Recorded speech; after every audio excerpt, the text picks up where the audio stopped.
this kid. Carter, stolen by Williams. And look at this. Oh, you don't like that. You don't like NBA basketball. Fox, goodbye. Oh, if you don't like that, you don't like NBA basketball. The exclamation point from De'Aaron Fox. Oh, if you don't like that, you don't like NBA basketball. Boy, that's an ESPN highlight right there. Whoa. Carlson comes in. How about this? Holy moly, Jim Bob Foley. That is a major league smush.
All right. So I don't know if you can hear me, Ryan, because the chat, we can't hear you. I'm looking at all the comments. It says no sound, no sound. So just making sure. Have you guys not been able to hear me?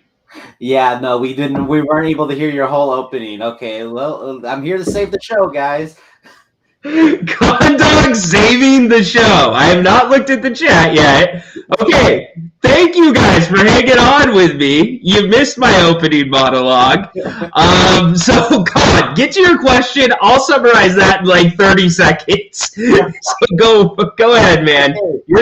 You are you get the if you don't like that, caller of the show chain. So hit me with it, man. Woo. So last show I missed power outage during like the last 5 minutes of the game. So but this game, finally, this is what I've been waiting for. A game where we're so ahead and the enemy team doesn't come back. Our starters can actually rest.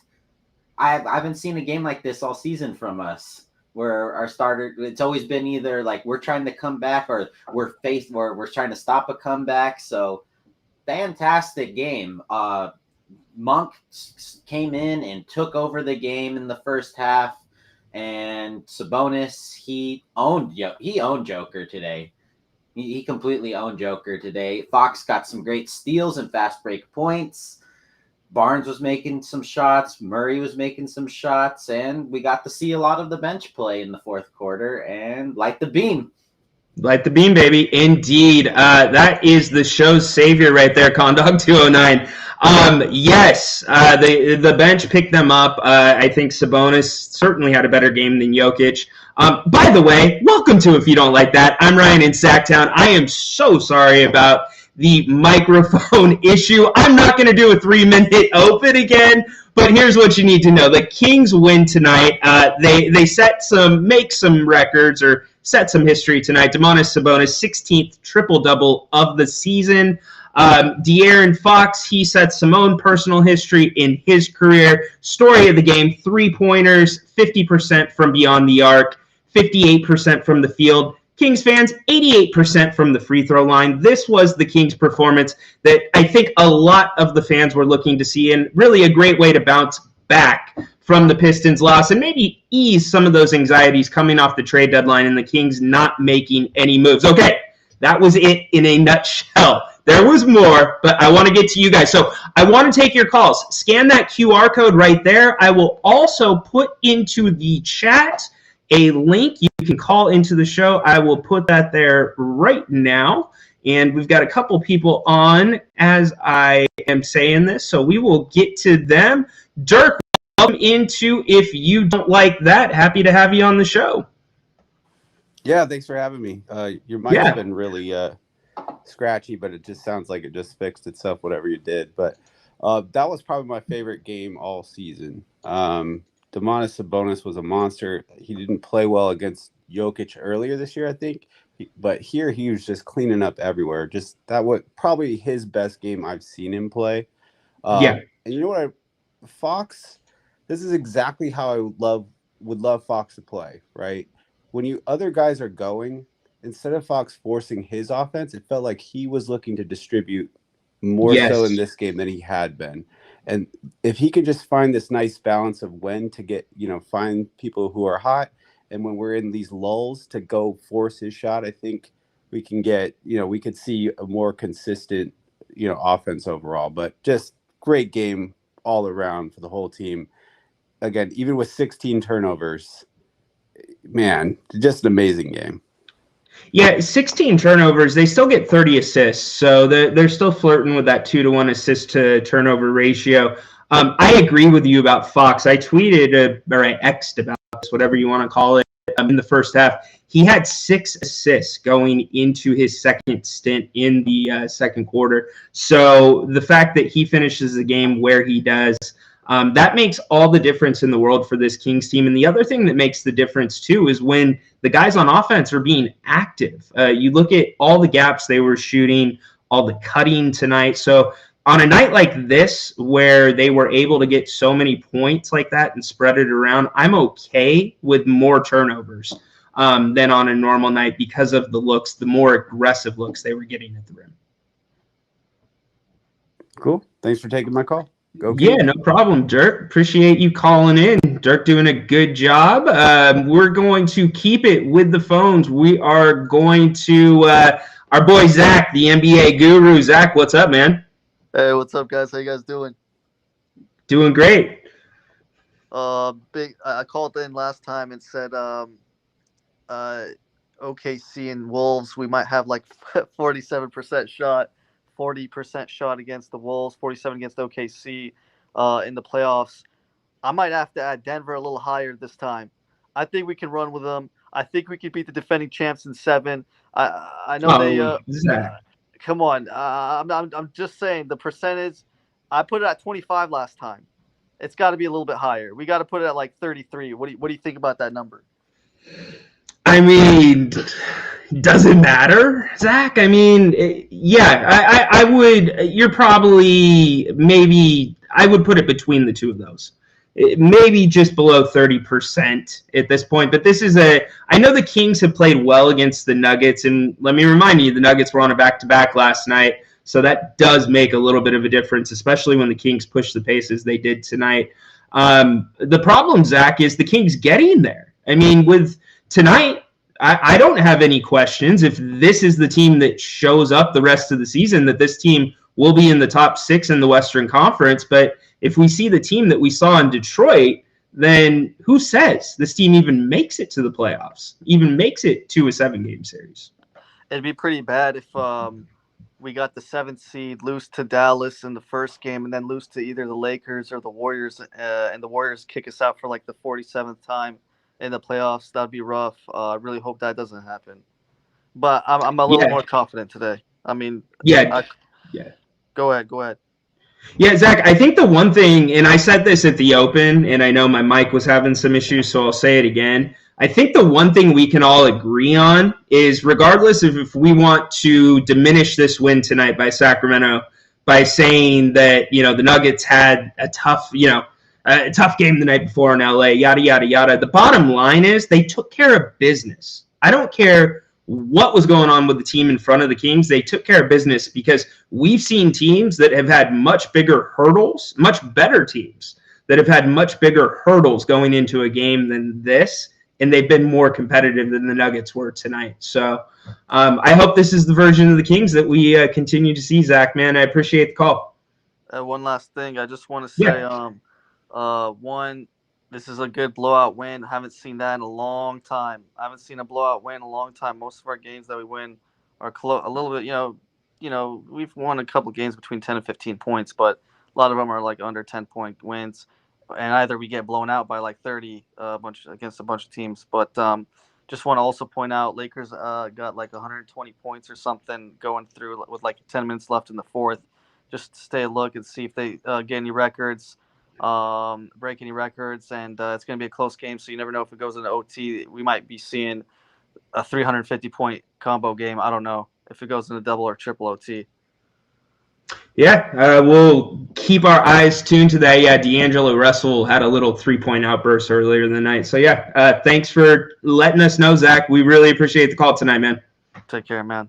All right, take care, Zach. That is Zach, and we'll let the NBA guru gloss fly, calling in. So overwhelmingly positive so far tonight.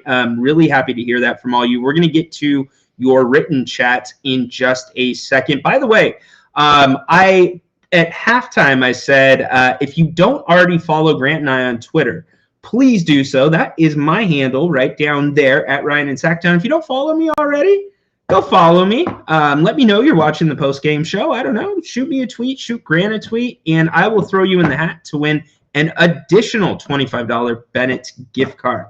So if you're one of those watching that doesn't already, go do it right now. We would love that. We would appreciate that. We're going back to the phones. I guess he dropped off. Mike, if you're still there, I'm going to come to you. Anyways, so going back to what we were talking about in this win altogether, De'Aaron Fox, 10 assists tonight. When he has 10-plus assists, which has only happened 3 times this season, the Kings are usually doing pretty well. As we talked about, the distributing there is a big thing. And then let's also talk about Keegan Murray really quick. I would be remiss if we don't talk about his line, because the job that Keegan Murray is doing right now defensively is astounding. For a second-year player to see his body transform the way that it has, but now to see him, Keegan was the 3 guy, right? That's Keegan Murray, right? That's the guy that just camps out behind the 3-point line. No, that's now the guy that can ball fake. That's the guy that knows how to use his body on offense, drawing fouls, creating space, owning the mid-range. This kid is doing amazing things in his second year and doing it quietly because it doesn't always show up on the stat sheet. Keegan Murray tonight, 17 points. He gets 11 shots. He's efficient, 6 of 11 from the field. He gives you a couple rebounds, or he gives you a rebound, a couple assists. You got to be pleased. I think Kings fans, if we look at this season and the surprise of the season, even though there was a high bar on Keegan Murray, I got to think Keegan is probably up. Would you say is having the second best season this year on the Kings individually? I think he is. If you look at everything as a whole, you look at his plus minuses. Like I said, want to get you guys involved on the show. We go to John. John, welcome in. Light the beam. Can you see me, Ryan? I cannot see you. Can you hear me? I cannot. Well, I can hear you. Yes, I got you. I got you loud and clear. Not see me. Yeah, now, I'm you. in my backyard, and I can see the beam from where I am. I'm trying to hold it to see if you guys can see the beam. I'm here. I got you now a little bit. Yeah, I got you now a little bit. The beam is over my head somewhere, so I can see it visually with my own eyes. But I guess it doesn't quite come across on the stream. Yeah, sometimes it's like that. So what you got for us tonight, John? Thoughts on the Kings trade deadline? Well, I'll start with what you were saying. Keegan Murray is the reason we didn't make any trades, because I'm thinking anything that Monty McNair talked to anybody else about, they talked about Keegan Murray, and we said, and Monty said, Keegan's not going anywhere, all right? He's our guy, so I'd rather make no move than get rid of Keegan. And his defensive integrity has been so – hey, he could play multiple positions defensively. And same thing with Trey Lyles. We've discovered this since he's been on our team. So, hey, I think no moves was better than a bad move, in my opinion. And, hey, we lit the beam tonight. Man, I wish it was coming up. I wish you guys could see it the way I can, but we did it. And there's one thing also. Hey, I'd rather lose to the bad teams and beat the good teams, I guess. I don't know. That's not even true, but to play well against good teams and then not so well against bad teams, I don't know. There's something to be said about it. At least you know you have it in you. It's inside of us. So yeah, nobody can. This is why we play them all. Yeah, no doubt, John. And nobody can deny what this Kings team can do when they are playing at their best. I mean, I would line them up against just about anybody in the NBA when they play like they played tonight. I mean, I don't even know how they got. Go ahead. I would line them up against almost anybody myself too, as long as their mental structure is ready to go. When they're ready to go, man, it's hard to defeat them. It's hard to get inside their head. No doubt. John, hey, appreciate the call. Enjoy the beam, okay? I think what John just said is really interesting. I'm sorry, by the way, if you guys are having some issues with my audio or it's not coming through clear. We've been having some tech things. We will take care of those. Bear with us. But something John said, mental. I thought that's interesting. How much of the Kings' struggles this year do you attribute to that? Do you think that there's some type of leadership, some type of mental block, some type of conflict that's boiling under the surface? Because sometimes the guys look disinterested and sometimes they look great. I mean, could just be a basketball thing. Could be a matchup thing. Who knows? I'm just curious where you guys fall on that. Gabriel, Kings are more real this year. They've been more on fire. Or let's see. They may have been more on fire last year, but it's when you hit adversity, if you need resilience comes. I see flashes. Yeah, we see flashes of it too.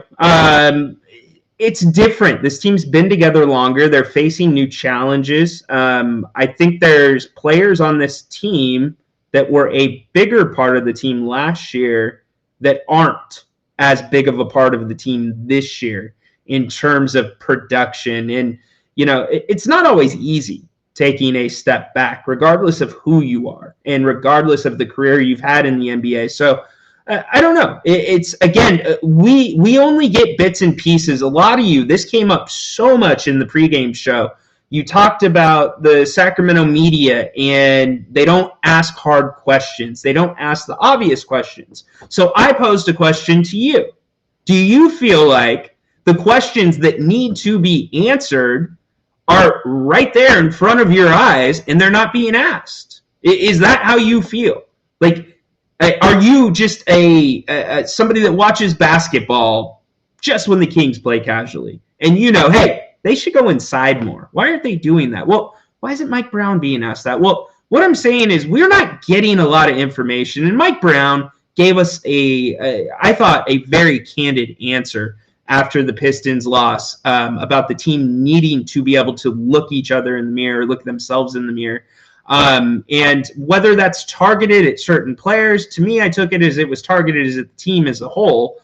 But other than that, it's really just, it's your regular coach speak, your regular player speak. So just curious where you guys fall on all that. Man, you guys are doing great on all these chats. I'm trying to get all kept up here. Don't forget, you are more than welcome to join the show. I am happy to have you. Just scan that QR code right there. Ryan, is this a common aspect of a Coach Brown team? Lack of focus and sense of applying yourself against inferior teams, mentality. They just don't bring it every game. Well, so Jason, I guess the question would be, what's changed from last year? Coach Brown's the same, right? Reigning coach of the year, first unanimous coach of the year. Most of the personnel is the same. So I don't know. It's mental. I mean, that's where it falls for me, but I don't know if that falls under coaching or if that falls under players. So, and there's so many different layers to that. I mean, it's like an onion. It can be so many different things, but the same thing all at the same time. I mean, it could be a disagreement about scheme. It can be a personality disagreement. So, but no, it is not normally a common aspect of a Coach Brown team. I mean, they signed that all-in sign. He's been doing that for a long time. Do you think we could be overreacting to the bad losses? We tend to play well and hard against the good teams, which is what ultimately matters. No. So here's why you're not overreacting, Austin. If this was your Denver team, right? Denver, when they lose, they don't get blown out like the Kings get blown out.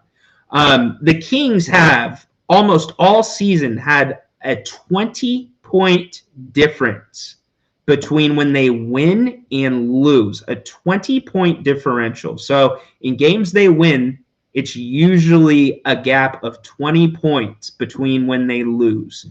So good teams don't have that big of a gap. So no, I that's going to be a problem. My man C-Dog, what's up, dude? Sabonis is just so underrated. Dude puts up these insane numbers in every single game. Yeah, it's incredible. 16. Think about this. 16 triple-doubles this season. Jokic, the reigning, or not reigning MVP, but MVP, champion, the guy that's known for triple-doubles. Sabonis, he's doing something. If there was not a Jokic, what Sabonis is doing now would be getting so much more run nationally. And if this team was a little bit more consistent, it would get a little bit more national run.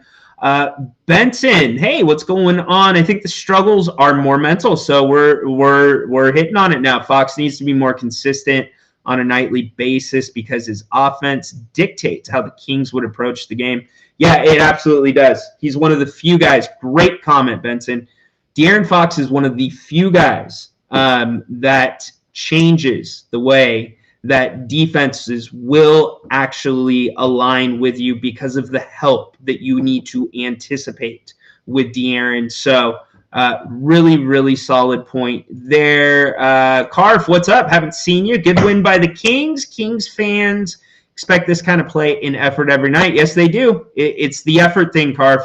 That's absolutely it 100% of the time. And the Kings can be bad, but as long as they're bringing it, I mean, hell, De'Aaron Fox dove on the floor tonight. That's pretty darn good. And you know who else always brings it? That's Bennett's Bennett's West Side Grill in Rockland. It's located in the Blue Oaks Town Center. Yes, that is the exact same Bennett's as the other two we always talk about. Those two are one's located in Roseville, the other off of Howe and Fair Oaks.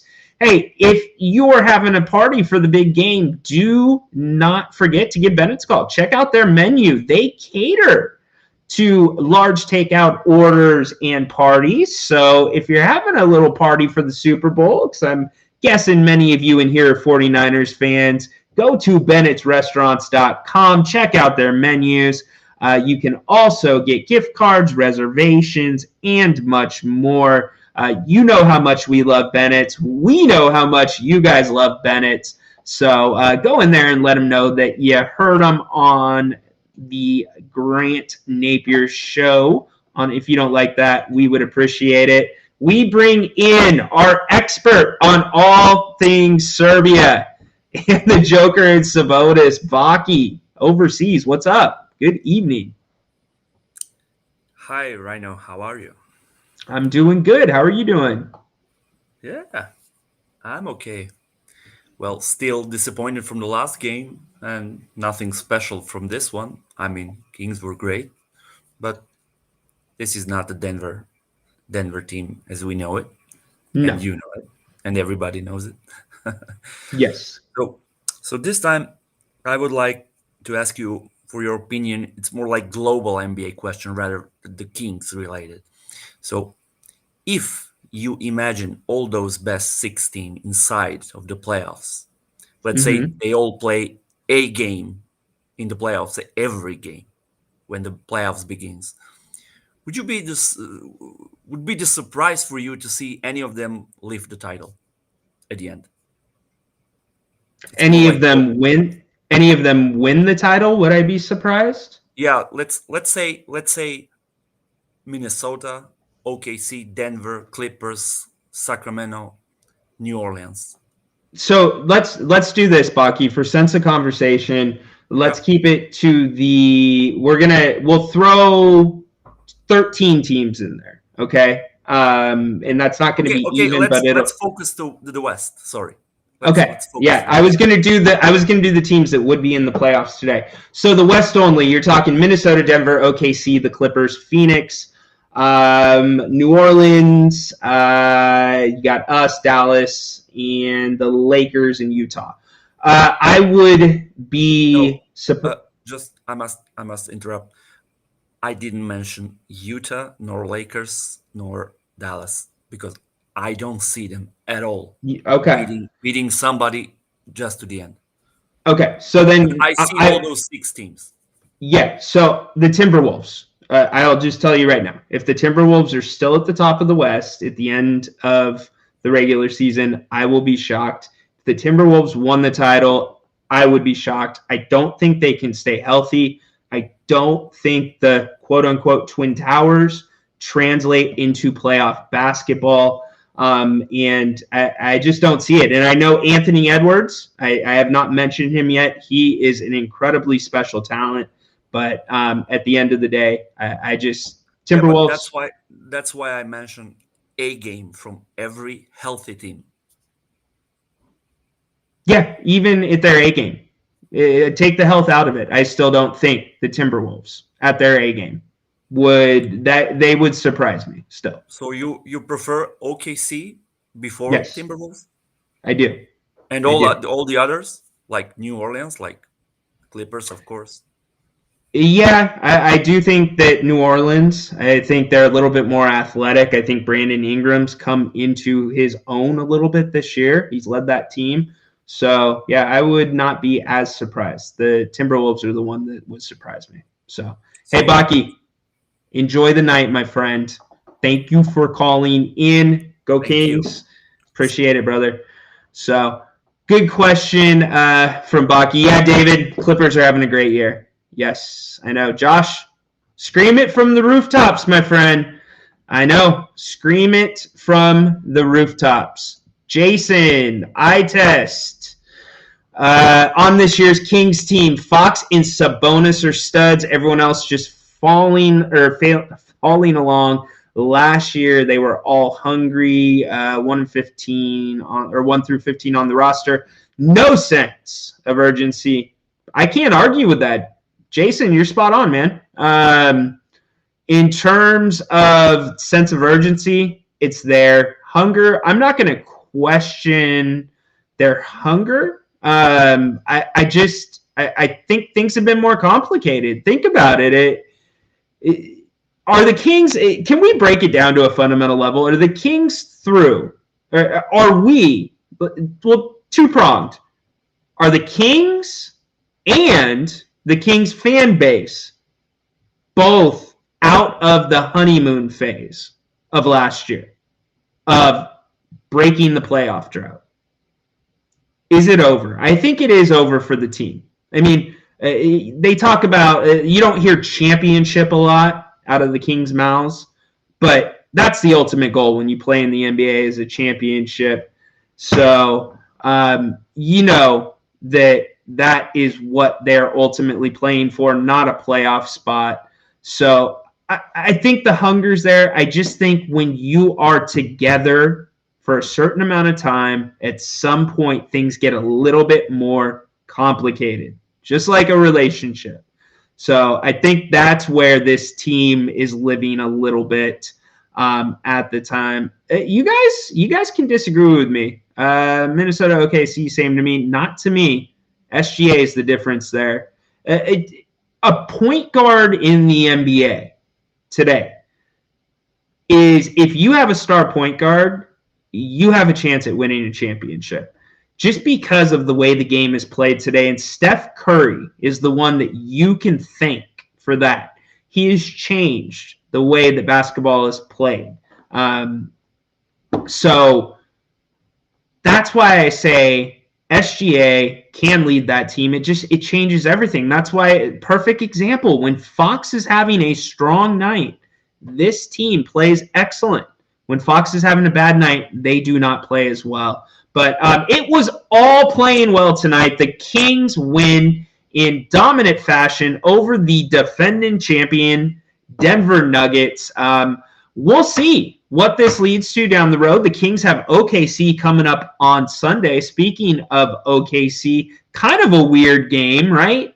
We've got not the trade deadline, but the Super Bowl coming up that same day. So we'll see if the Kings can win one. Jerry and I will be here at halftime. I think Grant will be here as well. If not, we'll be here. We will be here. We're traveling, going through a couple changes, but with our technology, so bear with us. But yes, we will have a show. But Kings win tonight. So happy you guys, at least for a couple of hours, got to have a deep breath, see a Kings win, see that beam lit, and take a deep breath, take a step back, see what this team's going to become in the second half of the season. See what they can do. Have they maxed out this group? Who knows? Monty, the Kings staff, they don't think so, but there's still a lot to pay attention to in Kingsland. I mean, there's plenty to talk about with this team, which isn't always a bad thing. They're lovable. They bring the heart. You guys bring the heart, which makes this such a special thing with the Kings and the fans here in Sacramento. So, all right, we are going to wrap up. If you have not already, go make sure you subscribe to Grant's YouTube channel. We would really appreciate it. If you don't like that, get some exclusive rants, content, etc. Give us a thumbs up if you haven't already. And then those Bennett's gift cards, get to my Twitter page. Make sure you're following Grant. Make sure you're following me. If you don't follow me already, shoot me a tweet. You will be entered to win a $25 Bennett's gift card. Make sure you follow Grant too, at Grant Napear Show. So, all right. Kings win tonight. Dominant performance.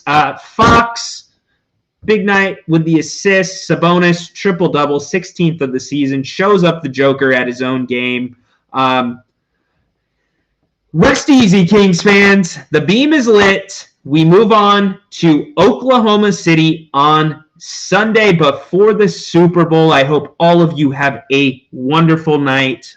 For everybody here at If You Don't Like That, Grant will be back next game. Have a great night. I will see you all soon.